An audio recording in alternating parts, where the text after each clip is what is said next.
شوہر کا بغیر اجازت دوسری شادی کرنے پر پہلی بیوی کو نکاح ختم کرنے کا حق ہے، سپریم کورٹ آف پاکستان۔ پہلی بیوی سے اجازت کے بغیر دوسری شادی کرنے پر پہلی بیوی کو نکاح ختم کرنے کا حق نہیں، اسلامی نظریاتی کونسل۔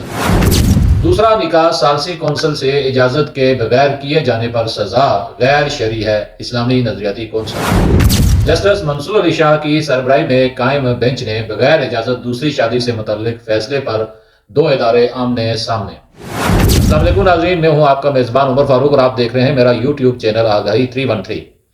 ناظرین، سپریم کورٹ اور اسلامی نظریاتی کونسل اس وقت آمنے سامنے ہیں اور یہ معاملہ ہے دوسرے نکاح بغیر اجازت کے جو کیا جاتا ہے۔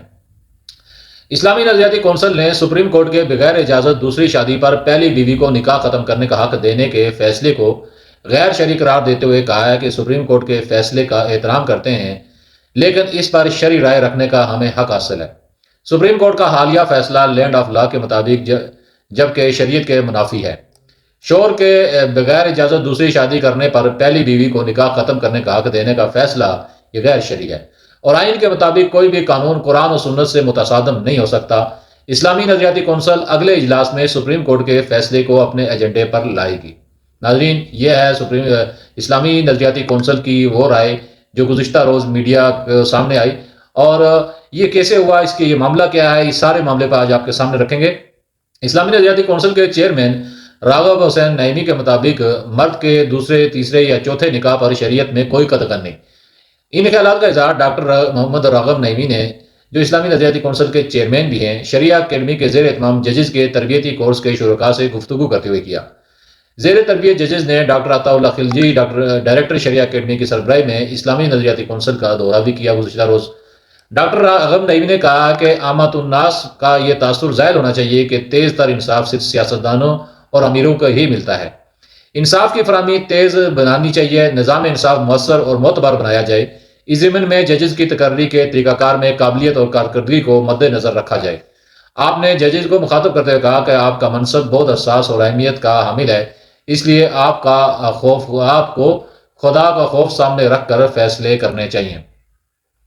ڈاکٹر راغب نعیمی نے مزید کہا کہ آپ اپنے فیصلوں میں میرٹ کا خیال رکھیں، فرمان الہی کے مطابق اعلیٰ مقام کا یہ تقویٰ ہے۔ واضح رہے کہ گزشتہ دنوں سپریم کورٹ نے بغیر اجازت دوسری شادی پر پہلی بیوی کو نکاح ختم کرنے کا حق دینے کا فیصلہ کیا تھا اور حکم میں کہا تھا کہ اجازت کے بنا خاوند کی دوسری شادی پر پہلی بیوی نکاح کا معاہدہ ختم کر سکتی ہے۔ آئے دیکھتے ہیں کہ یہ معاملہ کیا ہے، سپریم کورٹ نے اس حوالے سے کیا فیصلہ دیا ہے اور یہ فیصلہ سپریم کورٹ کے کون کون سے ججز نے تحریر کیا ہے، اور آیا یہ فیصلہ ہماری شریعت آئین کے مطابق بھی ہے یا نہیں، اور یہ ججز نے فیصلہ کیوں کر دیا ہے، ہمارے ہاں دوسری شادی کے حوالے سے قانون کیا کہتا ہے۔ سپریم کورٹ نے 23 اکتوبر کو جاری کردہ اپنے ایک فیصلے میں قرار دیا ہے کہ اگر خاوند پہلی بیوی کی اجازت کے بغیر دوسری شادی کرتا ہے تو اس بنیاد پر پہلی بیوی اپنے شوہر کے ساتھ شادی کا معاہدہ ختم کر سکتی ہے۔ عدالت نے ماتحت عدالتوں کی جانب سے شوہر کے مظالم اور خلع کی بنیاد پر میاں بیوی کے درمیان علیحدگی کے حوالے سے دیے گئے فیصلے کالعدم قرار دیتے ہوئے شوہر کی جانب سے پہلی بیوی کی موجودگی میں دوسری شادی کرنے پر پہلی بیوی کو شادی ختم کرنے کا حق کو تسلیم کرتے ہوئے قرار دیا ہے کہ میاں بیوی کے درمیان شادی ختم ہو چکی ہے۔ ٹرائل کورٹ کی جانب سے درخواست گزار اور مدعا علیہ کے درمیان ازدواجی تعلقات کی بحالی کے حوالے سے حکم برقرار نہیں رکھا جا سکتا۔ سپریم کورٹ نے قرار دیا ہے کہ ٹرائل کورٹ کی جانب سے حق مہر، جہیز کے سامان خرچ کی ادائیگی اور بچے سے ملاقات کے حوالے سے دیے گئے شیڈول کے حوالے سے فیصلہ برقرار رہے گا۔ عدالت نے قرار دیا ہے کہ قانونی طور پر شادی کا کنٹریکٹ ختم کرنے کے حوالے سے بہت سے طریقے دیے گئے ہیں۔ بنیادی طریقہ یہ ہے کہ خاوند اپنی بیوی کو طلاق دے، اور اگر بیوی کو اس کا اختیار دیا گیا ہے تو وہ بھی اس کا حق کا استعمال کر سکتی ہے۔ فیصلے میں مزید لکھا گیا ہے کہ ہائی کورٹ ان آرٹیکل 199 کے تحت اس حوالے سے فیصلہ نہیں کر سکتی جن میں حقائق کے تعین کے لیے شہادت ریکارڈ کرنا درکار ہو۔ ناظرین، آپ کو بتاتا چلوں، جسٹس سید منصور علی شاہ کی سربراہی میں جسٹس جمال خان مدوخیل اور جسٹس اطہر منالہ پر مشتمل 3 رکنی بینچ نے ڈاکٹر فریال مقصود اور دیگر کی جانب سے خرم شہزاد درانی و دیگر کے خلاف دائر درخواست پر 3 مئی 2024 کو سماعت کی تھی اور چند دن قبل 23 اکتوبر کو یہ فیصلہ جاری کیا گیا ہے۔ 18 صفحات پر یہ تحریری فیصلہ جسٹس اطہر منالہ نے تحریر کیا ہے۔ جسٹس اطہر منالہ ہوں یا جسٹس منصور علی شاہ ہوں، ان کی قابلیت اپنی جگہ ہوگی، لیکن یہ ہمیشہ ایسے فیصلے کرتے ہیں جن میں بہت سارے اعتراضات آتے ہیں۔ جیسا اطہر من اللہ اس سے قبل بھی ایک آزاد کشمیر کے شہری کے حوالے سے اسی طرح کا فیصلہ دے چکے ہیں، جس میں اس نے دوسری شادی پر انہیں جرمانہ اور سزا بھی دی گئی تھی۔ اب وہی جسٹس منصور علی شاہ ہیں جو حال ہی میں چیف جسٹس کی دوڑ سے باہر ہوئے۔ اگر وہ اس طرح کے متنازع فیصلے دیں گے تو ظاہر سی بات ہے انہیں کہ فیصلوں کی اہمیت کیا ہوگی اور کس طرح پھر انہیں بڑی سیٹوں پر برجمان کیا جا سکتا ہے۔ ناظرین، یہ آپ کو بتاتا چلوں، درخواست گزار کی جانب سے جو حالیہ فیصلہ ہے، وسیم احمد الدین خٹک اور مدعا علیہ نمبر 1 کی جانب سے بیرسٹر عمر اسلم خان بطور وکیل پیش ہوئے تھے۔ فیصلے میں کہا گیا ہے کہ درخواست گزار ڈاکٹر فریال مقصود اور مدعا علیہ خرم شہزاد درانی نے پشاور ہائی کورٹ نے 4 مارچ 2019 کے فیصلے کے خلاف درخواستیں دائر کی ہیں۔ دونوں کی شادی 10 ستمبر 2007 کو ہوئی اور بعد میں 18 دسمبر 2008 کو ان کے ہاں بیٹے کی پیدائش ہوئی، جس کا نام اسد اللہ درانی رکھا گیا۔ مادی جھگڑوں کی وجہ سے دونوں کی زندگی اجیرن بن گئی تھی، جس کی وجہ سے ان دونوں کے درمیان 2012 میں علیحدگی ہو گئی۔ درخواست گزار خاتون 28 جولائی 2012 کو نکاح نامے میں درج حق مہر کی ادائیگی اور جہیز کے سامان کی واپسی کا مطالبہ کیا۔ دعویٰ میں موقف اختیار کیا گیا تھا کہ شوہر کی جانب سے زبانی طلاق دینے کے بعد دونوں میں طلاق ہو چکی ہے۔ مدعا علیہ نے دعویٰ کے خلاف اپنا جواب جمع کرا دیا اور طلاق دینے سے انکار کیا، تاہم نکاح نامے میں درج حق مہر سے انکار نہیں کیا۔ مدعا علیہ نے موقف اختیار کیا کہ 50 تولہ سونا اور 5 لاکھ روپے نکاح کے وقت ہی درخواست گزار خاتون کو ادا کر دیے گئے تھے، تاہم گھر میں حصہ دینے کے معاملے سے انکار نہیں کیا گیا۔ درخواست گزار نے استدعا کی کہ خاتون کے ساتھ ازدواجی تعلقات بحال کرنے کا حکم دیا جائے، کیونکہ اس نے خاتون کو طلاق نہیں دی اور دونوں کی شادی اب بھی برقرار ہے۔ ٹرائل کورٹ نے 9 ایشوز اس میں فریم کیے تھے کہ یہ کن کن بنیادوں پر اس مقدمے کو سنا جائے گا۔ یہ ایشوز بھی فریم کیا گیا تھا کہ دونوں کے درمیان طلاق ہو چکی ہے اور مدعا علیہ کے حق میں ازدواجی تعلقات کی بحالی کے حوالے سے حکم جاری کیا جائے۔ ٹرائل کورٹ نے 29 مئی 2014 کو جزوی طور پر دعویٰ ڈگری کر دیا تھا۔ درخواست گزار خاتون کے حق میں 5 لاکھ روپے ادائیگی اور گھر میں حصہ دینے یا متبادل طور پر نکاح نامہ میں تعین کردہ قیمت کے حوالے سے تھی، تاہم عدالت کی جانب سے 50 تولے حق مہر کی ادائیگی کا دعویٰ خارج کر دیا گیا۔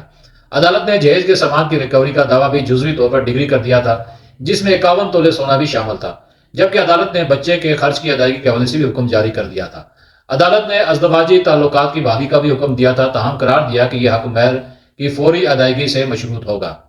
فریقین نے ٹرائل کورٹ کے فیصلے کو ایڈیشنل ڈسٹرکٹ اینڈ سیشن جج پشاور 5 کی عدالت میں چیلنج کیا، جن کا فیصلہ 29 نومبر 2016 کو کیا گیا۔ اپیلوں کی سماعت کے دوران مدعا علیہ نے دوسری شادی کر لی۔ اس بنیاد پر شادی ختم کرنے کے لیے ایک الگ درخواست دائر کی گئی۔ درخواست دار خاتون کی جانب سے موقف اختیار کیا گیا کہ مسلم فیملی لاز آرڈیننس 1961 کی شرکوں کی خلاف ورزی کرتے ہوئے دوسری شادی کرنا،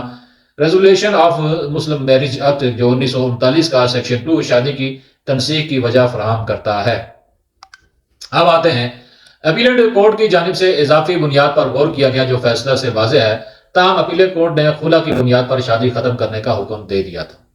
اپیلیٹ کورٹ نے خلا کی بنیاد پر حق مہر کے 50 تولے جہیز میں آنے والے 50 تولے سونے کے ساتھ ایڈجسٹ کرنے کا حکم دیا۔ مدعا علیہ نے اپیلیٹ کورٹ کا فیصلہ ہائی کورٹ میں چیلنج نہیں کیا، تاہم درخواست گزار نے آئین کے آرٹیکل 199 کے تحت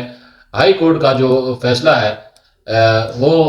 غیر معمولی دائرہ اختیار استعمال کرتے ہوئے فیصلہ چیلنج کر دیا۔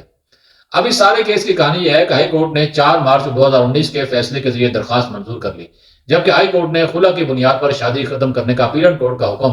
کالعدم قرار دے دیا۔ تاہم ہائی کورٹ نے میاں بیوی کے درمیان ظلم و ستم کی بنیاد پر شادی ختم کرنے کا حکم دیا اور ٹرائل کورٹ کی جانب سے حق مہر اور جہیز کے سامان کی ریکوری کی وجہ سے جاری حکم بحال کر دیا۔ اب یہ تو سارا وہ پس منظر تھا جس کیس میں یہ سپریم کورٹ کا فیصلہ آیا۔ اب فیصلہ جسٹس اطہر من اللہ نے لکھا، انہوں نے اپنے فیصلے میں لکھا کہ ہم نے فریقین کے وکلاء کو تفصیل سے سنا اور ان کی جانب سے تحریری گزارشات بھی جمع کروائی گئی۔ فیصلے میں کہا گیا ہے کہ درخواست گزار خاتون یہ ثابت نہیں کر سکی تھی کہ مدعا علیہ نمبر 1 نے اسے زبانی طور پر طلاق دے دی ہے، اس لیے ٹرائل کورٹ نے ازدواجی تعلقات کی بحالی کا حکم دیا، تاہم اپیلٹ کورٹ نے ڈگری میں ترمیم کرتے ہوئے قرار دیا کہ خلا کی بنیاد پر میاں بیوی کے درمیان علیحدگی ہو چکی ہے، جبکہ اپیلٹ کورٹ نے اس نقطہ کے حوالہ کوئی فیصلہ نہیں دیا کہ آرڈیننس 1961 کی شکوں کے تحت بیوی کی اجازت کے بغیر دوسری شادی کی جا سکتی ہے کہ نہیں۔ واضح رہے، اب یہ سپریم کورٹ نے اس کے بعد وہ فیصلہ تحریر کر دیا جو اپنے آپ کو سنا دیا کہ سپریم کورٹ نے یہ قرار دیا کہ شوہر پہلی بیوی سے اجازت کے بغیر دوسری شادی کرنے پر جو پہلی بیوی ہے وہ حق نکاح ختم کرنے کا حق رکھتی ہے۔ اب اس سے ایک اور میں آپ کو بتاتا چلوں کہ تقریباً 10 سال قبل اسلامی نظریاتی کونسل قرار دے چکی ہے اور 2013 میں یہ فیصلہ انہوں نے دیا تھا کہ اسلامی قوانین کی روح سے دوسری شادی کے خواہش مند مرد کو پہلی بیوی سے اجازت لینا ضروری نہیں ہے۔ دوسری شادی کی اجازت کے معاملے پر کونسل کی تجویز پر تاحال عمل درآمد نہیں ہو پایا ہے، اور عدالتیں مسلسل اس حوالے سے وہ فیصلے دے رہی ہیں جو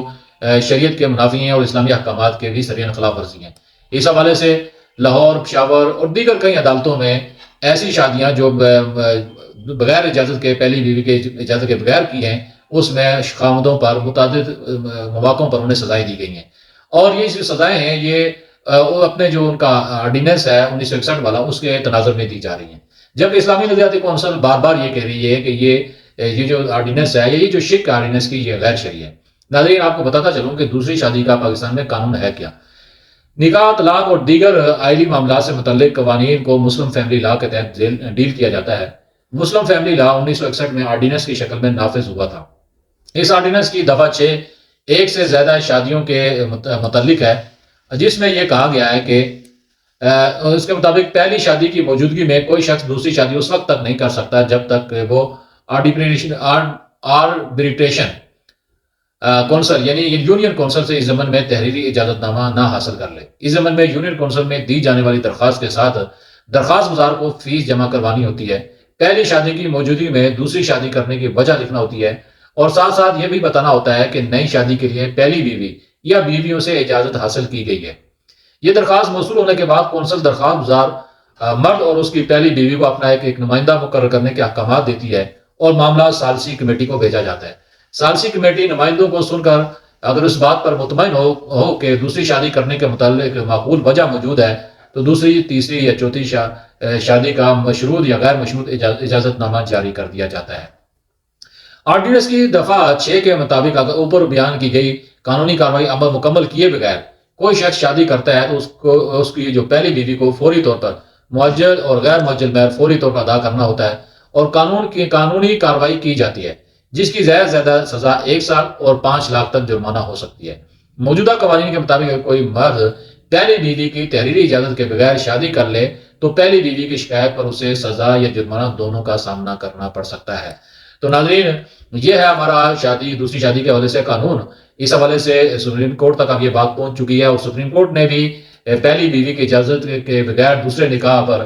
پہلی بیوی کو نہ صرف وہ نکاح ختم کرنے کا اختیار دے دیا ہے، بلکہ مرد پر جرمانہ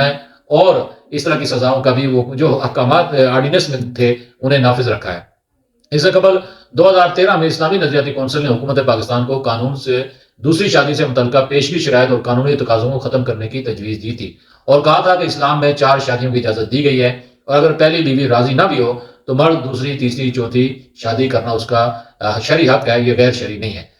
اب وہ مسئلہ یہاں پھنس چکا ہے کہ 2 آئینی ادارے آپس میں ایک دوسرے کے سامنے کھڑے ہو گئے۔ اب دیکھتے یہ ہیں کہ حکومت اس حوالے سے کیا رول اپناتی ہے، چونکہ اسلامی نظریاتی کونسل کی جو سفارشات ہیں ان پر تاحال عمل درآمد نہیں کیا جا رہا، اور عدالتوں سے مسلسل ایسے فیصلے جاری کیے جا رہے ہیں جو نہ صرف غیر شرعی ہیں بلکہ وہ اسلامی احکامات کے مذاق بھی اڑا رہے ہیں، اور اس حوالے سے وہ ججز جن کا ایک لبرل اور سیکولر پس منظر ہے وہ زیادہ تر ایسے فیصلے دینے میں پہل کرتے ہیں جن سے کہیں نہ کہیں اسلامی احکامات کا ذکر پہنچتی ہے اور نقصان پہنچتا ہو۔ تو اس حوالے سے اسلامی نظریاتی کونسل اس معاملے کو اگلے اجلاس میں ایجنڈے پر لا رہی ہے، تو انہیں مؤثر اور ٹھوس سفارشات پیش کرنا ہوں گی، اور اس کے لیے کوئی ٹائم فریم بھی حکومت کو دینا ہوگا کہ اس میں ان سفارشات پر عمل درآمد کیا جائے۔